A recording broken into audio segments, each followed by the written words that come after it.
I'm Chip Maxwell for 94.5 FM, 1420 AM, The Answer. Congratulations, Dundee, on another successful Dundee Day this past Saturday. It's a great event. But at last year's Dundee Day, I had a disturbing conversation. I was campaigning for office and working the crowd. Usually people just want to shake hands and get a look at you, then move on, especially at a festival where everyone's having a good time. But occasionally, someone asks, "What are you for?" or "Why should I vote for you?"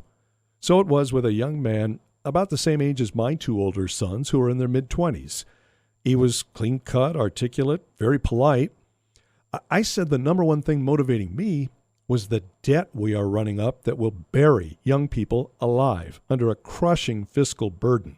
I thought for sure this would get through to him. I said we needed to get back to the limited government described in the Constitution in order to stop the out-of-control growth of government and the spending to pay for it. At the word Constitution, a grin broke across the young man's face and a look of pity appeared in his eyes as he slowly shook his head no. He said, "The Constitution?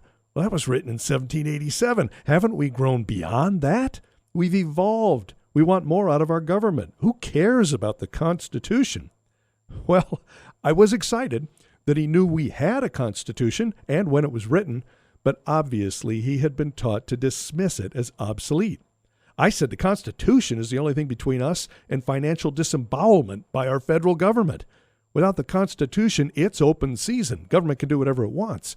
I warned the young man that if we don't use the Constitution to get the federal government back under control, he will be left holding the bag for the huge debt being run up now. I could not budge him. He just flashed the smug smile of liberal progressive arrogance. He could only feel sorry for me, a poor troglodyte leftover from a bygone era, unable to adapt to modern society. You see, some people, especially young people, think limited government is an old-fashioned, outdated concept. It's not old. It's timeless. It's a concept like liberty, democracy, capitalism, the rule of law, and other constitutional founding values that applies to all people in all societies regardless of time or location.